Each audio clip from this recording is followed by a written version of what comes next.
étions en face de cette question, nous sommes-nous endormis?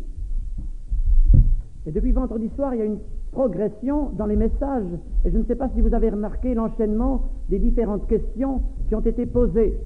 Vendredi soir, c'était M. Offert qui, avec l'exemple de Jonas, et de la part du Seigneur, posait cette question: nous sommes-nous endormis?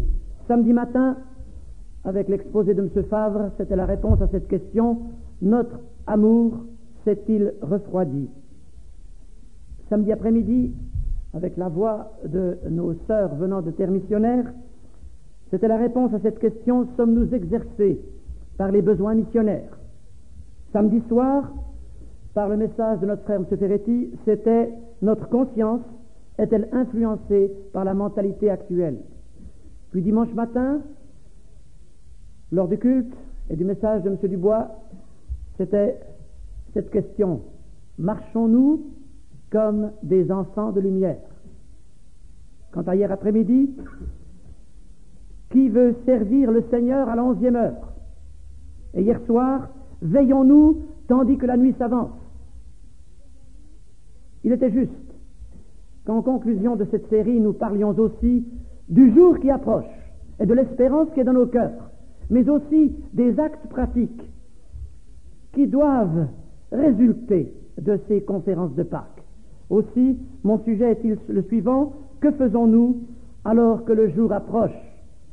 Et depuis des semaines, il y avait un verset qui travaillait mon esprit, et avant que le thème général des conférences de Pâques n'ait été fixé, et surtout avant que le détail des 8 conférences ait été fixé, j'avais cette pensée: heureux le serviteur que son maître à son arrivée trouvera faisant ainsi. Aussi, il me semble que ce verset répond à la question qui est posée sur le programme: que faisons-nous alors que le jour approche? Et j'aimerais vous proposer que nous lisions ensemble la parabole du serviteur telle que nous la trouvons dans l'Évangile selon Luc. Nous lirons ensemble Luc 12, les versets 35 à 48. Luc 12, 35 à 48.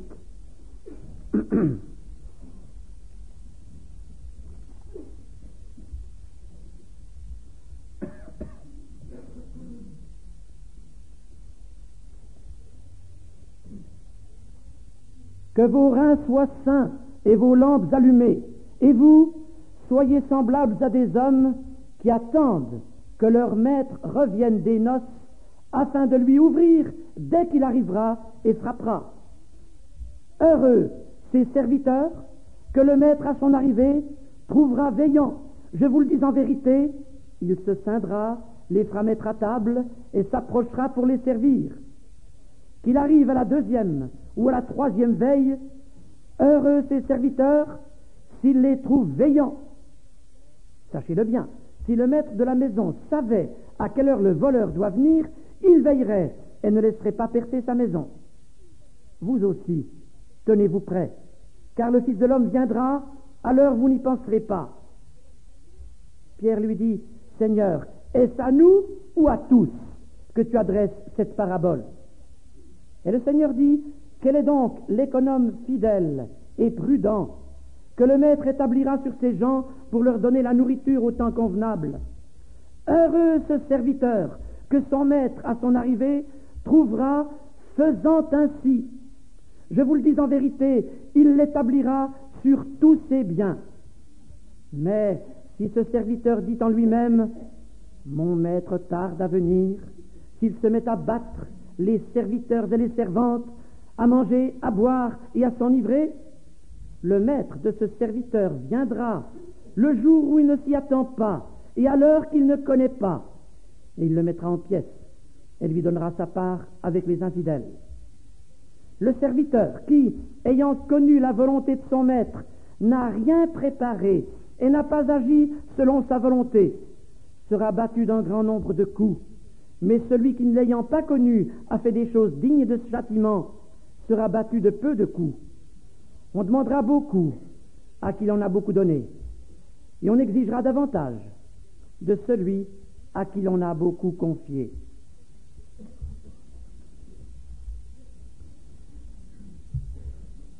J'aimerais voir avec vous 4 pensées ce matin, 4 pensées qui doivent nous diriger dans notre méditation. La première, pour le serviteur, 4 raisons de veiller.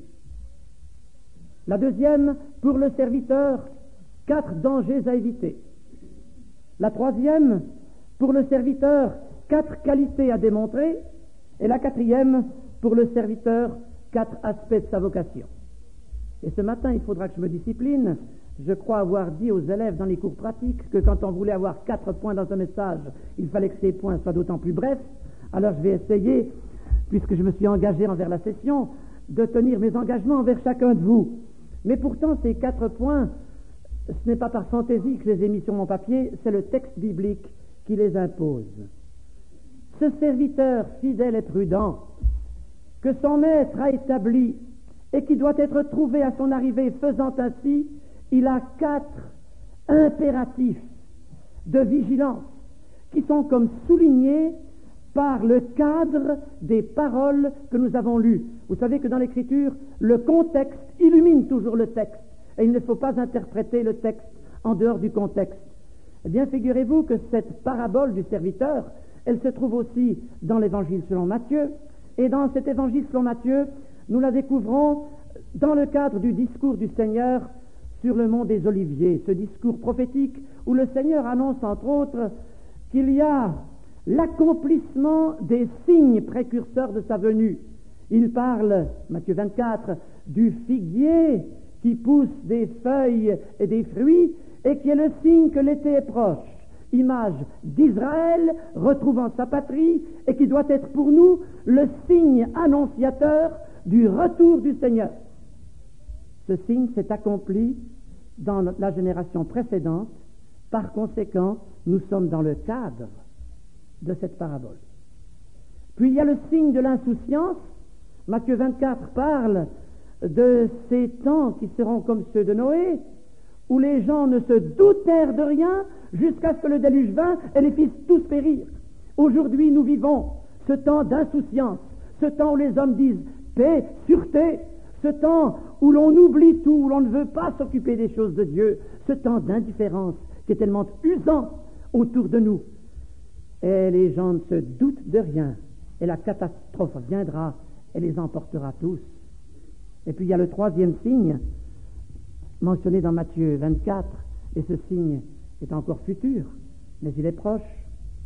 Alors le signe du Fils de l'homme paraîtra dans le ciel, toutes les tribus de la terre se lamenteront, et elles verront le Fils de l'homme venant sur les nuées du ciel avec puissance et une grande gloire. Pourquoi devons-nous veiller comme serviteurs? Parce que les signes de la venue du Seigneur sont déjà en train de se réaliser. Et dans le cadre de Matthieu 24 et 25, c'est-à-dire exactement là où se trouve la parabole du serviteur, le Seigneur a encore souligné que ce retour serait inattendu, serait très soudain, et il l'a souligné par 3 autres paraboles. Tout d'abord, la parabole qu'on pourrait appeler la parabole de l'enlèvement. L'un sera pris, l'autre laissé. De 2 hommes qui seront dans un champ, l'un sera pris, l'autre laissé. De 2 femmes qui moudront ensemble, l'une sera prise, l'autre laissée. De 2 personnes qui seront dans un lit, l'un sera pris, l'une sera prise, l'autre laissée. Impossibilité de prévoir le moment, et puis soudaineté de cet enlèvement, de cette proclamation du Seigneur, de cette trompette qui sonnera pour convoquer son Église à sa rencontre. Et non seulement soudainement, ça arrivera non seulement soudainement, mais cela arrivera de façon à ce que ça arrivera au moment où les uns seront endormis. Et c'est ce que souligne toujours dans Matthieu 25 la parabole des 10 vierges. Les 10 s'endorment, les 10 se réveillent, 5 allument leur lampe, 5 n'ont pas d'huile pour leur lampe, et elles arriveront trop tard. Et puis la parabole des talents, il y a des talents que les serviteurs font valoir, et puis il y en a d'autres, ces serviteurs, qui oublient de faire leur travail et qui sont surpris en flagrant délit.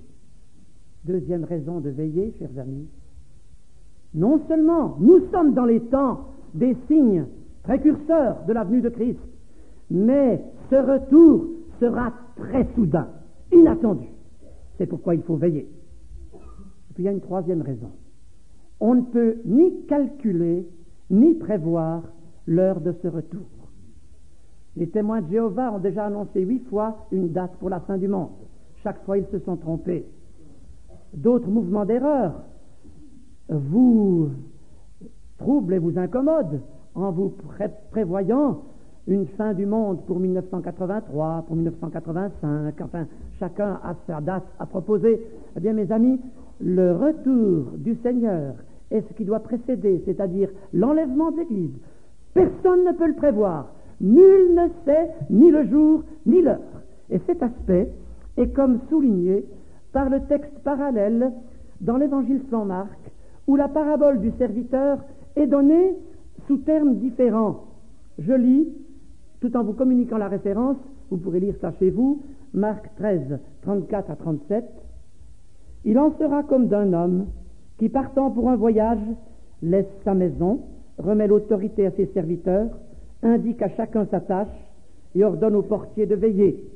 Veillez donc, car vous ne savez quand viendra le maître de la maison, ou le soir, ou au milieu de la nuit, ou au chant du coq, ou le matin. Craignez qu'il ne vous trouve endormi à son arrivée soudaine. Ce que je vous dis, je le dis à tous, veillez. Nous ne pouvons pas prévoir le moment où le Seigneur viendra. Oh, ça serait magnifique s'il venait nous chercher pendant qu'on est tous assemblés ici. Mes chers amis, moi j'aimerais encore mieux être trouvé en train de faire ce que le Seigneur désire que je fasse, qu'il nous trouve tous accomplissant sa volonté là où nous sommes placés, que nous soyons prêts, que ce soit le soir, que ce soit au milieu de la nuit, que ce soit au chant du coq, que ce soit le matin. L'Écriture dit, le matin vient, mais la nuit aussi. Et voyez-vous, on ne peut pas avoir le matin sans avoir la nuit. Et pour certains, pour nous tous, c'est en tout cas déjà le soir. C'est le crépuscule, c'est les ombres. On en a parlé hier soir. Les libertés s'amenuisent, les temps deviennent difficiles. Le soleil de la grâce s'obscurcit. Le temps des libertés prend fin. La menace devient toujours plus précise, le soir, ou bien le milieu de la nuit.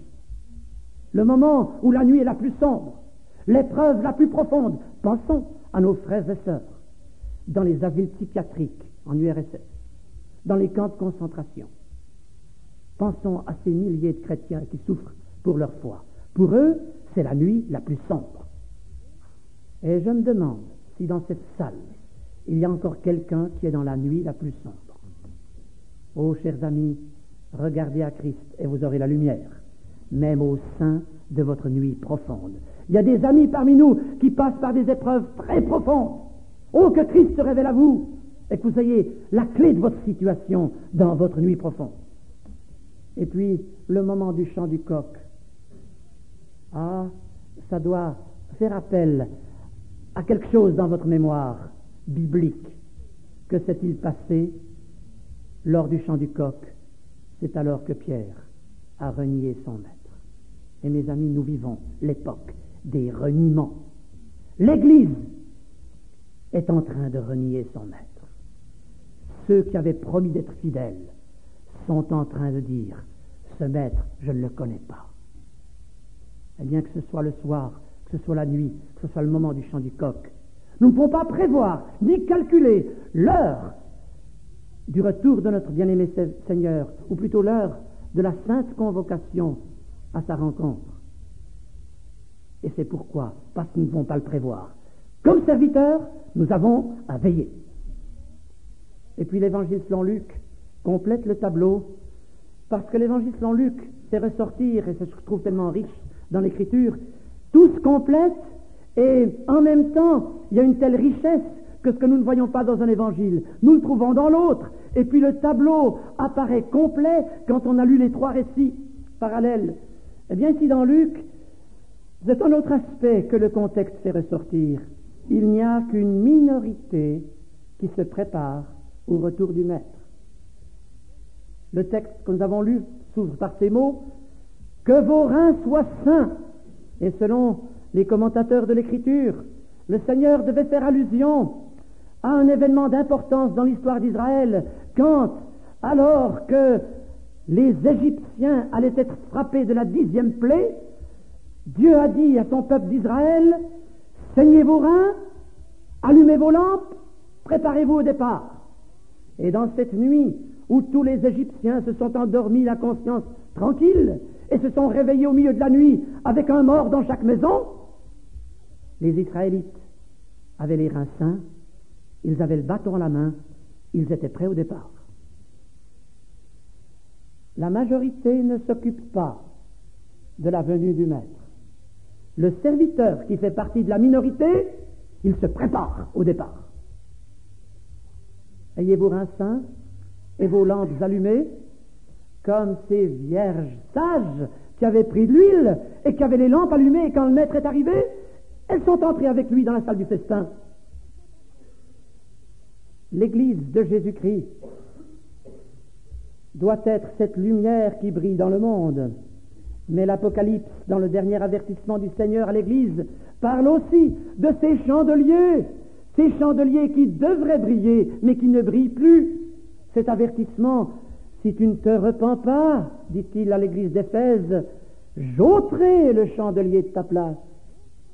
Nous vivons, hélas, l'époque où des chandeliers qui ont brillé cessent de briller, où des témoins qui ont brillé de l'amour de Christ et de l'Évangile cessent de briller, d'apporter la lumière.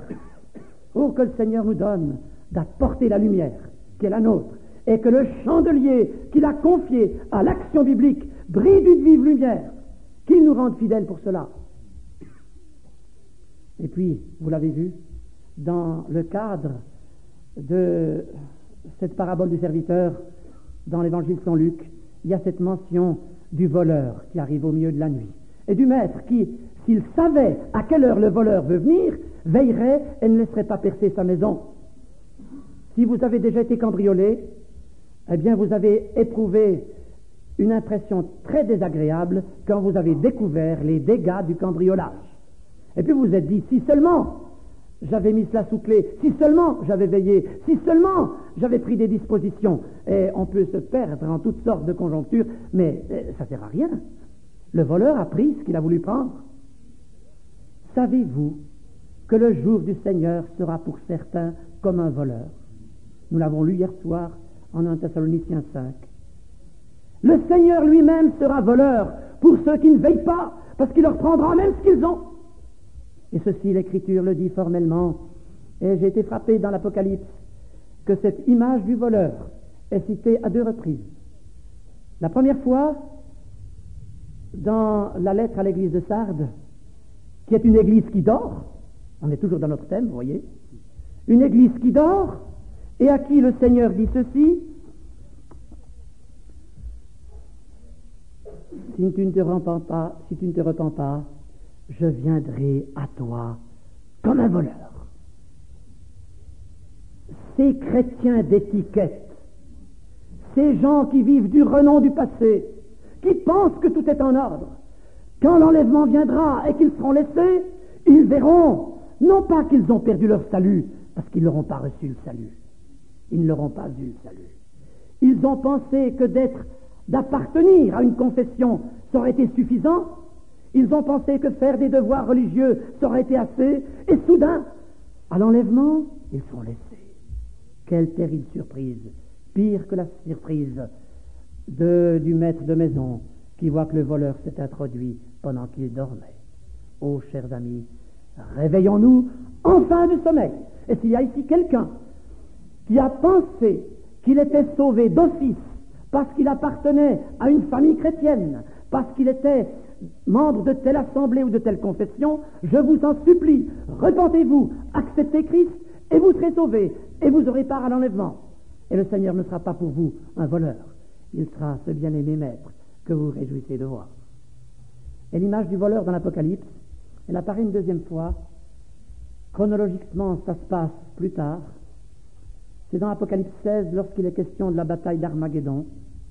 Donc, quand toutes les nations seront assemblées au Proche-Orient pour la dernière bataille de l'histoire, bataille dirigée contre Christ lui-même, alors, quand cette scène nous est décrite, il y a soudain cet aspect, voici je viens comme un voleur, heureux celui qui veille et qui garde ses vêtements afin qu'il ne marche pas nu et qu'on ne voit pas sa honte.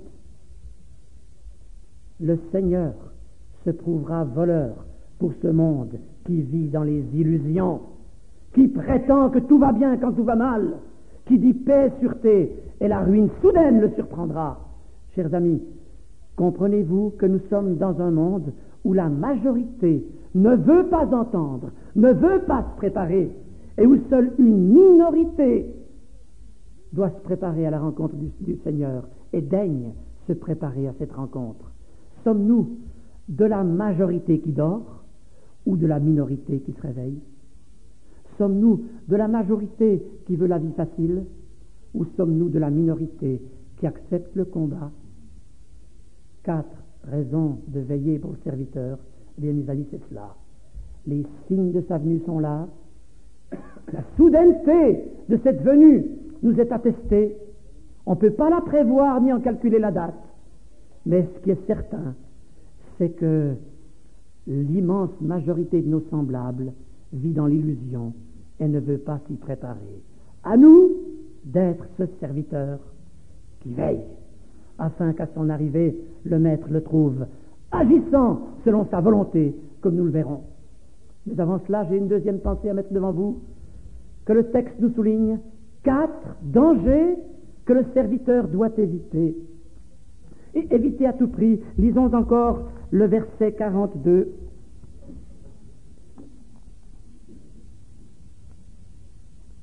Pardon, c'est le verset 45. Verset 45. Mais si ce serviteur dit en lui-même, mon maître tarde à venir, s'il se met à battre les serviteurs et les servantes, à manger, à boire et à s'enivrer, le maître de ce serviteur viendra le jour où il ne s'y attend pas, et à l'heure qu'il ne connaît pas, il le mettra en pièces et lui donnera sa part avec les infidèles. Un danger à éviter, les fausses persuasions mentales. Il est question ici d'un serviteur qui se dit en lui-même. Voyez, il se berce d'illusions, de faux raisonnements. Il se persuade que son maître va tarder. Il se parle à lui-même. Il y a des gens qui se parlent à eux-mêmes, vous savez. Et quand vous croisez quelqu'un dans la rue qui se parle à lui-même, vous vous dites, eh bien celui-là, je me demande s'il ne faudrait pas le soigner. Mais savez-vous que nous faisons tous, très souvent, partir de cette catégorie de gens qui se parlent à eux-mêmes, c'est peut-être pas à haute voix, mais qui se bercent d'illusions et de fausses persuasions. Oh, j'ai le temps, je verrai cela après, je vais d'abord encore un petit peu faire ceci et faire cela. Après, je me préparerai au retour du Seigneur. Quelle illusion! Quand David s'est parlé à lui-même en se disant « Un jour je périrai de la main de Saül, il vaut beaucoup mieux pour moi de filer chez les Philistins », c'est très mal allé. Et il a perdu 16 mois de sa vie, 16 mois où il a commis des crimes, où il a dit des mensonges, où il a été en dehors de la volonté de Dieu, où il n'a pas prié. Que nous ne perdions pas de temps, chers amis, avec nos fausses persuasions. Y a-t-il quelqu'un qui est encore obnubilé par une fausse persuasion, qui a encore à l'esprit de fausses pensées? Je vous en supplie, mes amis, ne quittez pas le roc avec cela. Ne soyez pas ce serviteur qui se dit en lui-même, le maître tarde.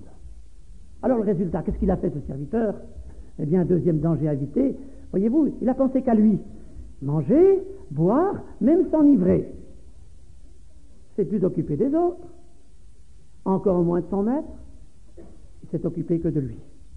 Puis avant cela, il a pris un gourdin et puis il a battu ses compagnons de service. Je relis, ça vaut la peine qu'on écoute bien. Si ce serviteur dit en lui-même, mon maître tarde à venir, s'il se met à battre les serviteurs et les servantes. Oh, je pense que personne d'entre vous n'allez prendre un gourdin avec vous dans vos centres, et puis vous allez prendre ce gourdin pour battre ceux que vous n'aimez pas beaucoup ou ceux que vous avez l'habitude de critiquer. Mes chers amis, j'aimerais que nous nous rendions compte qu'il y a des choses qui font plus mal qu'un gourdin. M. Dubois en a parlé hier. Le gourdin de notre langue peut faire infiniment plus de mal que le bâton le plus lourd que nous manierions. Comment nous allons rentrer à Marseille, à Ajaccio, à Paris, dans l'Est, à Lyon, à Lausanne, dans le Jura, en Italie et partout ailleurs? Est-ce que nous allons rentrer encore plein de ressentiment à l'égard de nos frères et sœurs, à l'égard des autres serviteurs et servantes, appelés comme nous à se préparer à la rencontre du Maître? Oh, chers amis, je vous en supplie, que la caractéristique du méchant serviteur disparaisse parmi nous. Cette agressivité mal placée, qu'elle disparaisse parmi nous, et que nous soyons pleins de sentiments fraternels à l'égard de ceux qui nous entourent et qui, comme nous, travaillent à l'œuvre du Seigneur. Voyez-vous, même s'ils n'ont pas le même tempérament que nous, le même caractère que nous, même si parfois ils mettent notre patience à dure épreuve, eh bien, chers amis, nous sommes appelés non pas à les battre, mais à les aimer. J'aimerais que quelque chose change après ces conférences de Pâques, et qu'il n'y ait plus de ces ressentiments, de ces médisances, de ces calomnies. Vous savez, c'est le diable qui porte le titre de calomniateur. Et qu'il n'y ait plus de ces ressentiments, de ces médisances, de ces calomnies. Vous savez, c'est le diable qui porte le titre de calomniateur. Diable, ça veut dire calomniateur. Quelqu'un disait, pourquoi aider le diable dans ce sale travail? Que de croyants calomnient et en faisant cela font l'œuvre directe du diable. Eh bien, que le Seigneur nous reprenne, que le Seigneur nous saisisse et qu'il nous montre ce dont nous avons besoin pour avoir les sentiments à l'égard de nos frères que le Seigneur attend. Et chers amis, aussi à l'égard des chrétiens des autres assemblées, des autres enfants de Dieu. Et là, j'ai quelque chose sur le cœur. Je m'en décharge auprès de vous. Dans l'action biblique, le Seigneur nous a bénis avec une doctrine saine, avec une position conforme à la doctrine. Et il arrive que nous constations que nos frères en Christ, d'autres assemblées, d'autres églises, n'ont pas la même position, n'ont pas parfois la même doctrine, les mêmes pensées, la même fidélité envers l'Écriture. Chers amis, qu'est-ce que ça produit en nous? Est-ce que ça pourrait faire de nous pousser à prendre le gourdin et à frapper ses frères et ses sœurs? Le résultat, quand nous apprenons de telles choses, devrait nous pousser à prier, à pleurer. Ça devrait nous faire mal. Mais est-ce que nous avons plaisir à faire ressortir les fautes de nos compagnons de service qui seront enlevés avec nous, que nous le voulions, que nous ne le voulions pas? Chers frères et sœurs de l'action biblique, c'est à vous que je m'adresse. Quand nous avons à déplorer de fausses positions dans le monde évangélique, je vous en supplie que nous ne parlions pas avec ressentiment, dans un esprit de critique, mais dans un esprit de souffrance, que nous souffrions pour le peuple de Dieu. Ça ne veut pas dire que nous devons collaborer et nous rapprocher. Ça veut dire que nous devrions comprendre la situation comme le Maître la comprend et prier beaucoup plus pour nos frères. Et quand nous prierons pour eux, nous les critiquerons moins. Que Dieu nous donne de veiller à ne pas être ces serviteurs méchants, c'est ce que dit Matthieu, qui frappent les compagnons de service que le Seigneur a placés dans notre époque. Et je crois que notre témoignage, notre comportement portera du fruit dans l'Église du Seigneur s'il y a une autre attitude.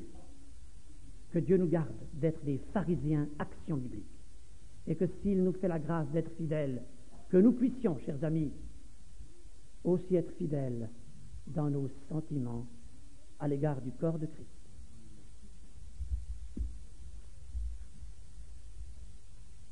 Et ce serviteur méchant, il s'enivre, il mange, il boit, pense pas aux autres, égoïsme, se replie sur lui-même. Matthieu dit, il s'enivre avec les ivrognes. Il cherche ceux qui, à leur tour, sont insouciants, à leur tour, sont égoïstes, à leur tour, pensent qu'à eux-mêmes. Qu'il n'y ait pas ce repli sur nous-mêmes, qu'il n'y ait pas dans l'œuvre cette pensée, il n'y a que nous, mais que nous puissions comprendre que dans ces temps de la fin, le Seigneur nous demande de veiller et de faire ce que le Seigneur veut que nous fassions. Et ce quatrième danger qu'il faut éviter, c'est celui-là. Je le lis au verset 47. Le serviteur qui, ayant connu la volonté de son maître, n'a rien préparé et n'a pas agi selon sa volonté, sera battu d'un grand nombre de coups. Connaître la volonté du Seigneur et préparer quelque chose conformément à cette volonté. Ou la gravité du cas de ce serviteur qui n'a rien préparé. Bien, mes amis, je pense que la volonté du Seigneur nous a été soulignée pendant ces jours. Qu'il nous soit fait la grâce de préparer quelque chose conformément à la volonté du Maître. Est-ce qu'il nous a été souligné, soit vendredi, soit samedi, soit dimanche, soit même encore ce matin, que ce qui nous a souligné, chers amis, eh bien, nous puissions le mettre en pratique. Il nous appelle à préparer quelque chose. Il nous appelle à faire quelque chose, eh bien, qu'il nous trouve fidèles. Et j'en arrive à la troisième pensée. 4. Pour le serviteur, 4 qualités à démontrer. Elles sont dans le texte, verset 42. Quel est donc l'économe fidèle et prudent que le maître établira sur ses gens pour leur donner la nourriture au temps convenable? Serviteur fidèle. C'est l'auteur des Proverbes qui s'exprimait ainsi. Beaucoup de gens proclament leur bonté, mais un homme fidèle, qui le trouvera? Quant à David, il disait dans un psaume, les fidèles disparaissent parmi les fils de l'homme. Et effectivement, s'il est une qualité qui disparaît, même dans l'Église du Seigneur, c'est celle de la fidélité. Peut-être qu'on ne se rend pas très bien compte ce que veut dire le mot fidélité. Je cite le dictionnaire. Exactitude à remplir ses engagements, à tenir ses promesses. Constance, probité, conformité à la vérité, qualité de celui qui ne varie pas dans ses goûts et dans ses attachements. Vous savez, chers amis, on fait parfois de belles promesses, mais tenir ses promesses, c'est être fidèle. Et je pense aux décisions que vous avez prises ces jours. Que le Seigneur vous fasse la grâce, nous fasse la grâce, d'être fidèles. Fidèles, là dans la vie de tous les jours, comme un Daniel qui était tellement fidèle lorsqu'il s'occupait des affaires du roi, et je pense que ça ne devait pas tellement l'intéresser, voyez-vous, de s'occuper de la gérance d'un royaume païen et idolâtre. Mais il était tellement fidèle qu'on ne pouvait rien redire à toutes les affaires du roi dont il avait la responsabilité. Fidèle, fidèle, constance, probité, soin pour faire face à ses engagements, ne pas varier dans ses sentiments. Oh, il y a tant de gens influençables, il y a tant de gens prêts au sortir de rencontres comme celle-ci. Ah, je ne sais pas, on irait proclamer l'évangile sur les toits, et puis il arrive une contrariété, puis on a tout oublié. Que le Seigneur nous donne à tous d'être fidèles. Le serviteur des derniers temps, il doit être fidèle. Puis vous avez remarqué, il doit aussi être prudent. C'est une prudence dont on a parlé ces jours. Il me semble que les messages font tous des allusions plus ou moins à ce que l'un doit dire et l'autre n'a pas dit. C'est l'autre qui le reprend sans se consulter. Moi, je trouve que c'est très encourageant. Fidèle, prudent. Le Seigneur disait, prudent comme les serpents et sage comme les colombes. On a dit hier ce verset, les enfants de ce siècle sont plus sages ou plus prudents que les enfants de lumière.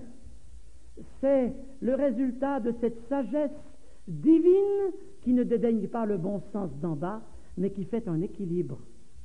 Un serviteur prudent, un serviteur instruit par l'Écriture, un serviteur qui agit avec la sagesse de Dieu, et puis quand nous manquons de sagesse, et nous en manquons tous, voyons, est-ce qu'il y a quelqu'un qui manque de sagesse ici, qui lève la main? Oh, j'aurais voulu que ça vienne plus vite. Nous manquons tous de sagesse, dans un domaine ou dans l'autre. Alors on s'emballe et puis après on dit, oh, j'ai fait une gaffe. On manque de sagesse.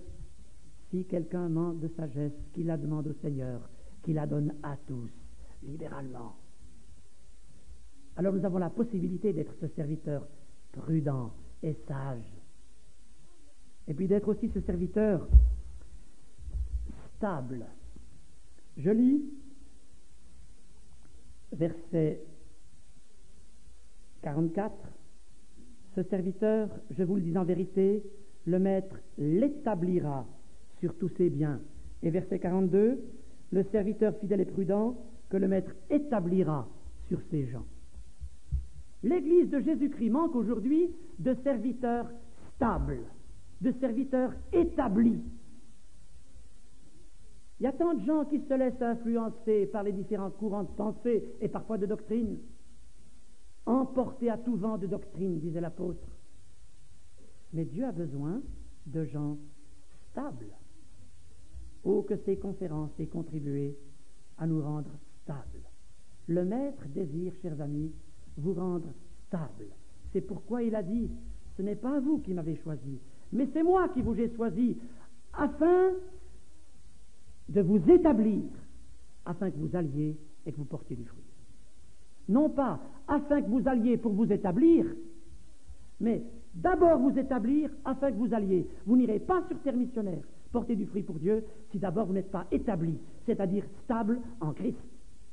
Et si vous voulez être stable, si nous éprouvons le besoin d'être plus stable, eh bien je pense qu'il nous faut le remède de la parole de Dieu.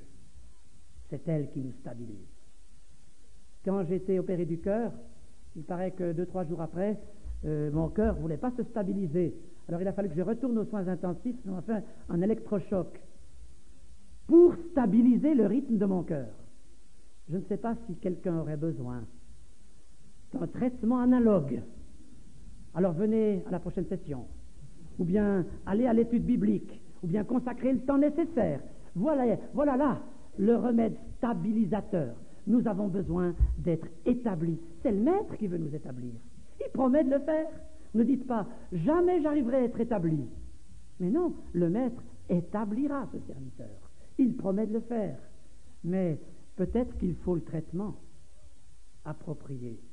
Seule l'Écriture nous rend stables, afin que nous devenions, je lis 1 Pierre 5, 10, le Dieu de toute grâce qui vous a appelé en Jésus-Christ à sa gloire éternelle, après que vous aurez souffert pour un peu de temps, vous perfectionnera lui-même, vous affermira, vous fortifiera, vous rendra inébranlable. Alors il faut le traitement de la parole de Dieu et parfois aussi la souffrance après que vous aurez souffert pour un peu de temps. Alors il vous fortifiera, il vous affermira et il vous rendra inébranlable. Des gens sur qui l'on peut compter, sur qui les hommes peuvent compter, plus sur qui Dieu peut compter. Et c'est ça qu'il attend. Parfois, dans certaines situations, tout le monde s'évanouit, il n'y a plus personne. Le Seigneur désire des gens présents et pas des gens absents. Des gens qui disent « oui, je m'engage ». Des gens qui sont stables, qui ne sont pas fauchés comme par un cyclone quand vient une tempête. Des gens qui ne se courbent pas comme avec un jeu de domino, quand en touchant, ils se renversent tous. Et ça arrive parfois comme cela quand il y a un problème. Le Seigneur voudrait des gens stables. La qualité du serviteur des temps de la fin, il est fidèle, il est prudent et il est stable. Et résultat, quatrième de ses qualités, mentionné 3 fois dans ces versets, il est heureux. Heureux ce serviteur. Ah, chers amis, il y a parfois trop peu de joie parmi les chrétiens parce qu'ils ne sont ni fidèles, ni prudents, ni stables. Mais si, par la grâce de Dieu, ces qualités apparaissent dans notre service, alors, je vous le promets, nous serons heureux. Parce qu'il y a une immense joie de dépendre du Seigneur et d'être avec lui conformément à ses plans afin d'accomplir son œuvre. J'aimerais que vous rentriez des conférences de Pâques en étant heureux. Heureux au sens de cette parabole. Heureux au sens où l'Apocalypse cite cet adjectif heureux, qui apparaît 7 fois dans l'Apocalypse. C'est donc pour les temps de la fin. Heureux celui qui garde les choses qui sont écrites. Heureux celui qui entre par les portes dans la ville. Heureux celui qui ira au festin des noces. Heureux les morts qui dès à présent meurent dans le Seigneur. Heureux celui qui lit la prophétie et qui garde ce qui est écrit. Heureux celui qui veille. Heureux celui qui garde ses vêtements. Que Dieu nous donne ce bonheur-là. Et chers amis, vous pouvez partir pas avec un sourire extérieur, mais avec la vraie joie qui remplit le cœur, comme on l'a chanté. Cette joie qui se trouvera dans l'adversité, cette joie qui va durer. Heureux le serviteur que son maître à son arrivée trouvera faisant ainsi. Il me semble qu'il y a trop peu de joie parmi nous, mes amis. Et pourquoi y a-t-il trop peu de joie? Parce que s'il y avait davantage de profondeur dans notre service, davantage de fidélité, davantage de prudence et de sagesse de Dieu, davantage de stabilité, il y aurait aussi davantage de bonheur en Christ. Quelqu'un a fait ressortir ceci. Pourquoi est-ce qu'il y a peu de joie dans l'Église de Christ? Parce qu'on n'a peut-être pas assez de profondeur. Les chrétiens derrière les rideaux de fer, quand ils écrivent, il y a toujours le mot joie. Pourtant, ils sont dans les camps de concentration. Pourtant, ils n'ont pas de liberté. Pourtant, ils subissent toutes sortes de brimades. Pas de joie parmi nous. Peut-être parce que la vie est trop facile. Peut-être parce que nous n'avons pas encore payé le prix. Jeunes filles, jeunes gens, quand vous payerez un prix pour Dieu et que ça vous coûtera, vous allez découvrir dans votre vie une joie que vous n'aviez pas avant. Je vous la souhaite, cette joie, même si elle vous fait d'abord verser des larmes. Il est dit dans l'Écriture, celui qui laboure, laboure avec espérance de la récolte, en sachant qu'il y aura part. Peut-être que nous ne sommes pas assez laboureurs. Vous savez, le labourage, c'est un travail dur, c'est un travail pénible. Je pense que même à la charrue, c'est pénible. En tout cas, quand on le fait à la bêche, c'est pénible. Peut-être qu'il nous faut passer par certaines épreuves, par certains coups durs, par certains moments difficiles, pour que nous apprenions le labourage et en même temps que notre cœur soit rempli d'espérance. Alors il y aura la joie. Heureux le serviteur que son maître à son arrivée trouvera faisant ainsi. Et ceci me conduit à la quatrième pensée pour ce matin. Quatrième pensée qui se résume par les mots suivants. 4 aspects de la vocation du serviteur. Tout d'abord, j'ai noté le mot responsabilité. C'était un économe, il était nommé comme tel. Il exerçait une fonction, ce maître l'avait chargé de ce travail et il se sentait responsable. L'évangile selon Marc dit ceci, je l'ai lu tout à l'heure, le maître qui, partant pour un voyage, laisse sa maison et remet l'autorité à ses serviteurs. Nous avons reçu de la part du Seigneur une mission, une autorité, c'est le mot de l'Écriture, pour remplir une fonction, celle d'économe de Dieu, celle de dispensateur des biens de Dieu. Ça, c'est notre fonction. Est-ce que nous nous sentons responsables? Hier soir, on en a parlé. Démission des responsabilités. Aujourd'hui, on ne veut pas s'engager. Aujourd'hui, on ne veut pas être responsable. Dites-moi, comment est-ce que vous allez retourner dans votre centre? Le Seigneur, pas nous, aimerait que vous vous sentiez responsable. Responsable dans le cadre du groupe auquel vous appartenez, où votre présence est nécessaire à la réunion de prière, à l'action, au culte. Responsable pour porter les charges. Ne dites pas, oh bien c'est celui qui est sur l'estrade qui porte les charges. Non, mes amis, toutes ces responsabilités ne peuvent pas être portées par un seul, mais c'est l'ensemble qui porte les responsabilités. Est-ce que vous vous sentez responsable? Aujourd'hui, on vit une période de désengagement. Eh bien, je vous propose ce matin le doigt sur le texte. Au contraire, l'engagement. l'engagement de toutes les forces, l'engagement de tout ce potentiel de vie que représentent les conférences de Pâques 1980, l'engagement de chacun, de chacune. Peut-être qu'à la suite de ces conférences de Pâques, quelqu'un va se sentir appelé à devenir membre de l'Action biblique. C'est un engagement, c'est une responsabilité. Eh bien, que Dieu vous bénisse dans cette voie. Peut-être que les messages doivent produire des effets pratiques et que quand vous rentrerez chez vous, vous, abstentionnistes de la réunion de prière, eh bien, vous serez le premier à venir à la première réunion de prière. Ou bien vous, qui avez dit jusqu'ici, oh ça je laisse faire aux autres, vous irez trouver votre chef de groupe. Écoutez, le Seigneur m'a appelé, j'aimerais être utile, qu'est-ce que je peux faire? Ou bien tel autre, qui jusqu'ici a toujours refusé de s'occuper de jeunes, de commencer un groupe d'enfants, de partir avec la sacoche de colportage, d'aller au marché aux puces, ou présenter la parole de Dieu sur la place publique. Vous avez dit, ça c'est bon pour les autres. Chers amis, d'accord, on repart étant responsable. Je crois que le Seigneur attend cela, c'est pratique, de chacun de nous, suite à ces conférences. Le Maître a donné autorité à ses serviteurs. L'économe était responsable et il devait agir. Et c'est ce deuxième aspect de notre vocation que j'aimerais souligner. Si nous sommes responsables et si nous sommes conscients que c'est Dieu, pas les hommes, qui nous donne cette responsabilité, alors, chers amis, il en résultera l'action. Heureux le serviteur que son maître trouvera faisant ainsi. Il ne sera pas trouvé dans la lassitude, la paresse, l'inaction, mais il fera quelque chose.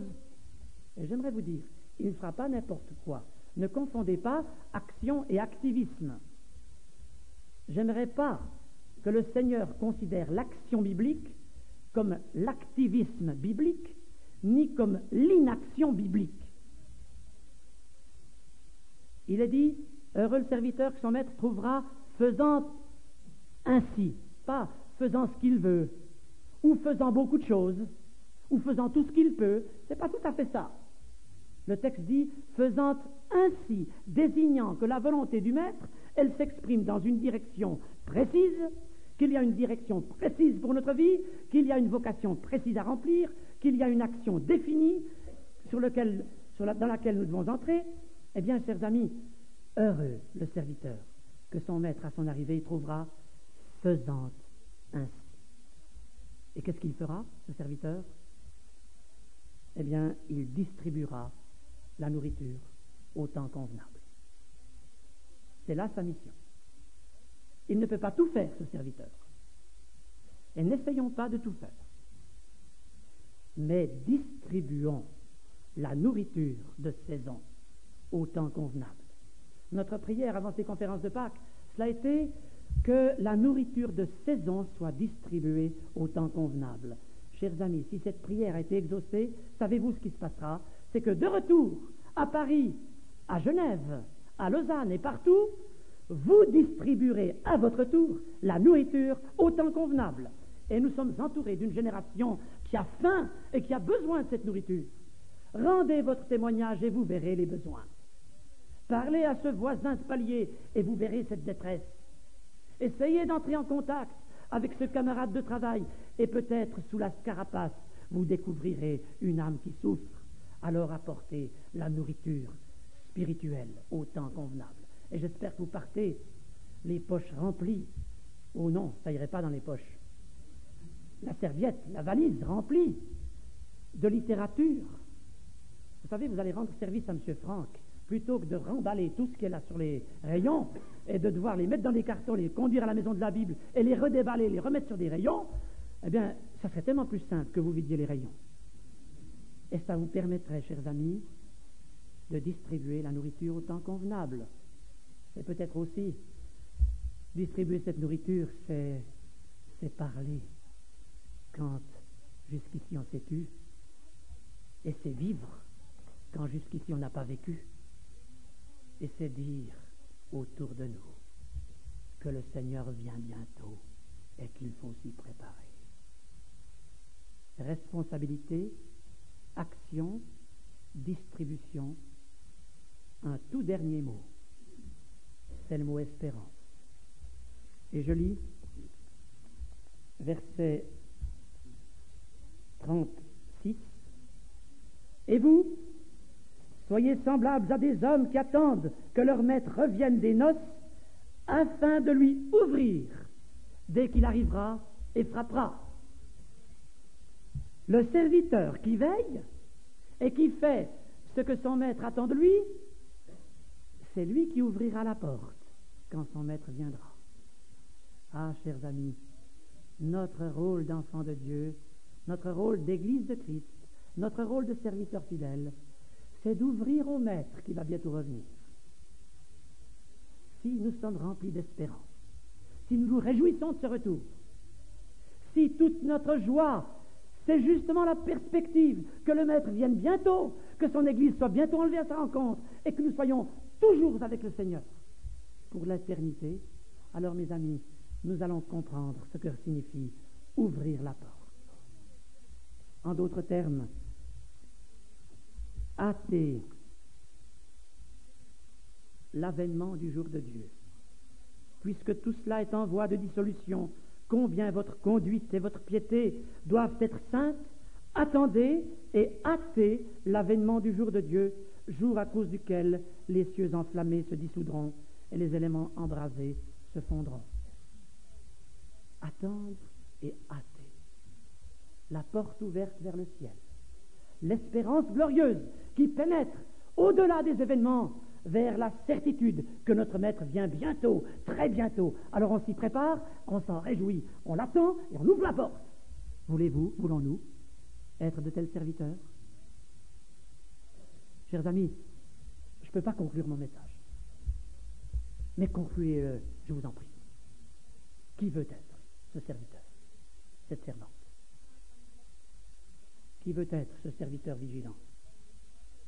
Qui veut être ce serviteur fidèle, prudent, stable, heureux, responsable, agissant, distribuant et ouvrant au maître? Sera-ce vous?